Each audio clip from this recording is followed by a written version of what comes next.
Last week I did a video on the Svilland campaign setting where I stated that it is still one of the best campaign settings out there for 5th edition, and one thing particularly that I like about it is the Warband mechanic they introduced in their starting adventure Into the Wolves' Maw. The Warband mechanic essentially turns your party in its own entity, and your party as a whole can gain benefits, it can gain flaws, and it can start working together as a real warband. And you can introduce this in any campaign setting, in any 5th edition game. It is just downright plug and play content that I absolutely love. Hi there fellow roleplayers and game masters. Today I want to talk about these two pages from the Into the Wolves' Maw adventure, the starting adventure for the Svilland campaign setting, and these are the warband mechanics. Now the Into the Wolves' Maw, like I said, is a starting adventure for the Svilland campaign set, and you can pick up for $10 on Drive-Thru RPG. Now it is a Svilland campaign setting adventure, but it is a tabletop RPG. It's 5th edition. You can set this anywhere, especially if your players are in and around like a Norse-esque region or a mountainous region or whatever. This works perfectly fine. It has, I don't know, 27 new monsters. Yeah, 27 new monsters, 6 ready-to-play characters, so pre-made characters, new dungeons and battle maps, and all of that stuff. So it is a really good starting adventure, especially for its price point.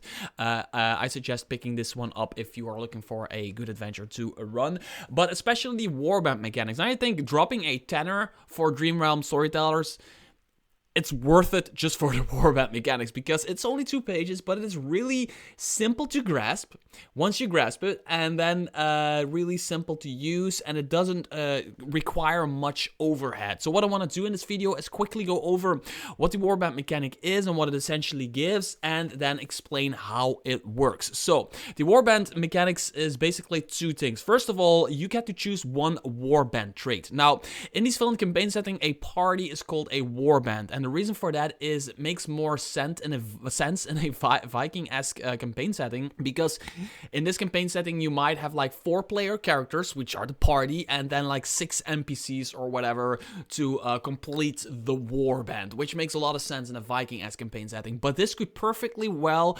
work if you're playing, I don't know, in Faerun or Midgard or wherever, and you have a party of 4 people that you essentially call a party, which is essentially just a small warband, right?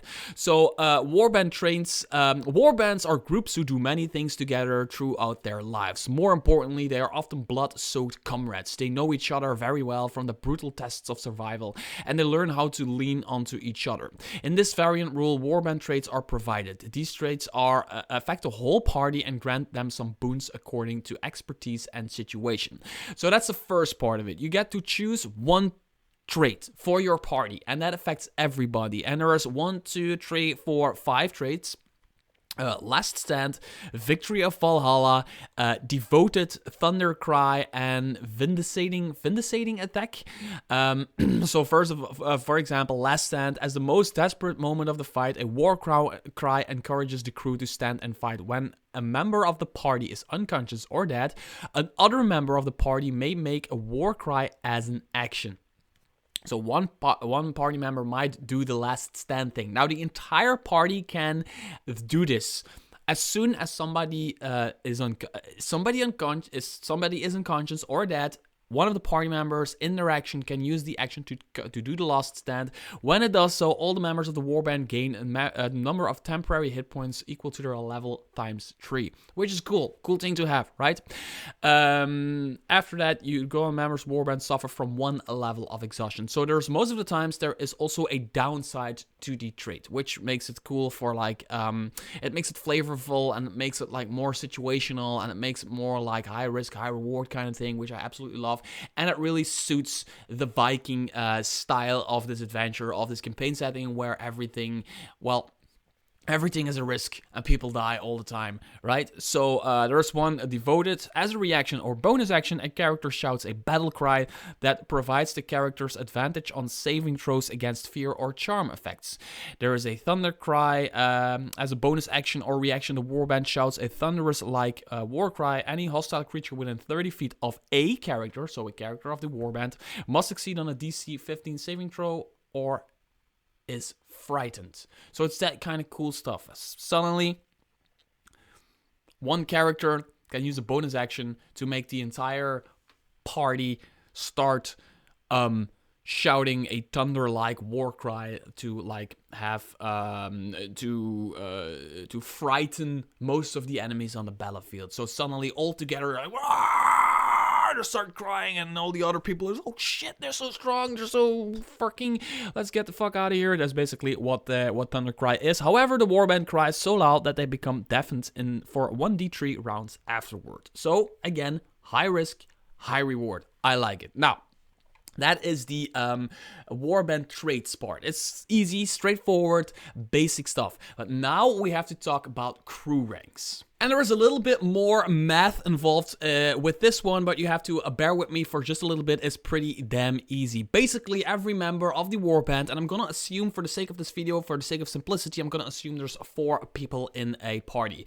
There is yourself, there is your son, there is your best friend from way back, and there is your neighbor who you absolutely despise. You do not like the guy, but he's your neighbor and he's in your warband because you're going to raid a village. Basically, that's what's happening, right? So everybody in the party should have a crew rank between -1 and +1. So we're just looking at ourselves here. So we are a Viking, and we have we're an old guy, we're a Viking, and we have our son or our daughter, whatever, our kid with us, who's also in the warband. And we have our neighbor, our best friend from way back, who's also in the warband, and then we have our neighbor who we don't like. So my crew rank should be between -1 and +1, basically. Now, the way that you can calculate this is pretty easy. If you have somebody who you are negative towards, that is a -2 rank. Meaning that if you start from 0 and you have somebody that you're negative against, your neighbor, you end up at -2. But you have to be at between -1 and +1, so that won't work until you up that with another one. So a partnership gives you a +1 rank. You can only be negative towards one person. You can only you can have partnerships and be neutral with as many people as you want, and you only can have one companionship. So for the sake of this video, our party, let's say we have a companionship with our son. A companionship can be with a spouse, also with a best friend, or with your son, somebody that you have like this companionship with, right? They are just another part of you, and your son or your daughter basically is another part of you. So let's say I am a Viking, I am Mr. T the Viking, and I have a +2 rank because I have a companionship with my son, but I also want a partnership with my best friend from way back. So the partnership with my best friend gives me partnership traits that I share with that best friend, right? But the companionship also gives me traits that I share with that companion. So I have +3 in total because I have a partnership of +1. Partnerships give me +1, and a companionship gives me +2. So I have a +3, which is too high.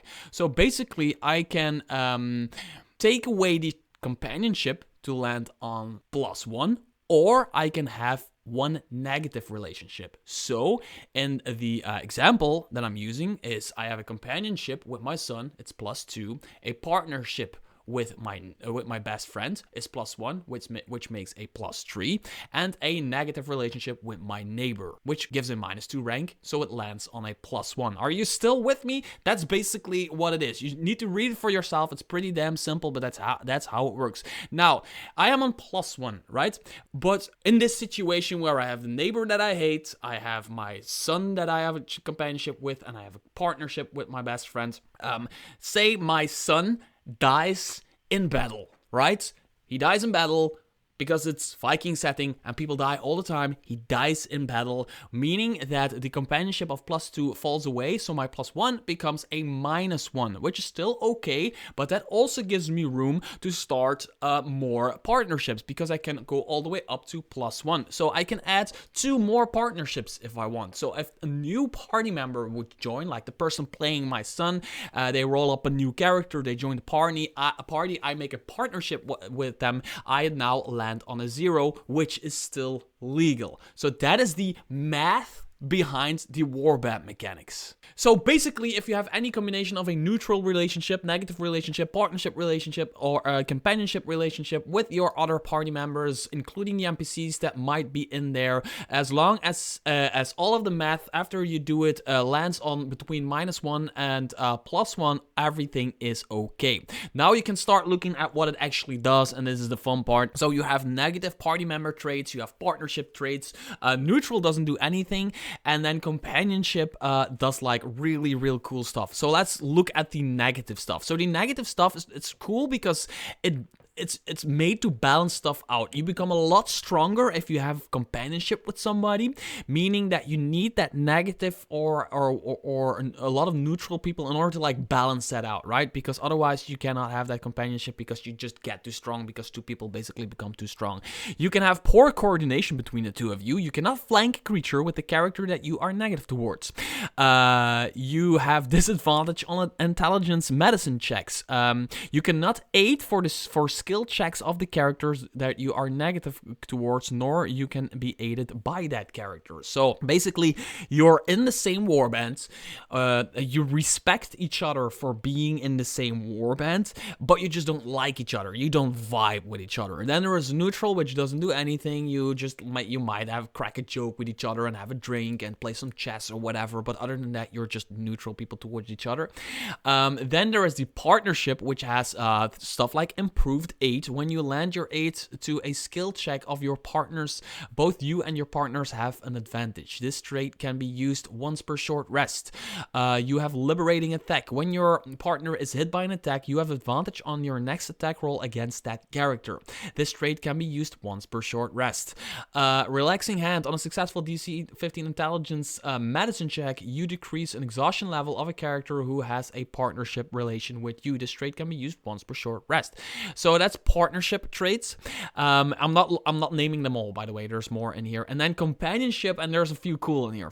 Companionship has the one that I think is coolest is back to back. You and your comrade fight back to back. You add 1 to both of each of your armor class as you trust that no strikes from behind can come to you as long as you are within 5 feet of each other and are back to back.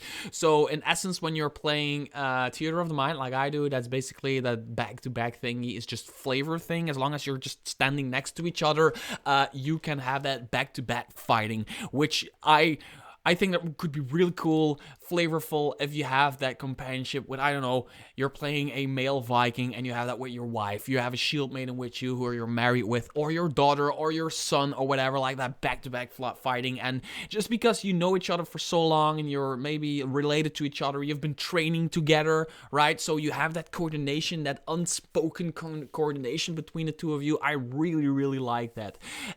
If you and your companion flank an opponent, you deal an extra 1d6 damage of your weapon's damage type on your attacks. So it's that kind of stuff. Whenever your companion within 5 feet of you takes damage from a melee or ranged attack that targets a single creature, you can use your reaction to get in front of the attack and take the damage on yourself. This trait can be used once per short rest. So that is in essence the warband mechanics. It's just a bunch of relationships, either negative, either neutral, either a partnership relationship or a companionship relationship that together need to form a balanced mix of negative stuff that can happen and really, really, really awesome stuff that can happen. So if you want to use this in your game, make sure to pick up Into the Wolves' Maw via the link in the description below. It's $10 for a great adventure with some great pre-made characters, new monsters, there's battle maps in there, and there is the warband mechanics. Now, this is only episode 2 of my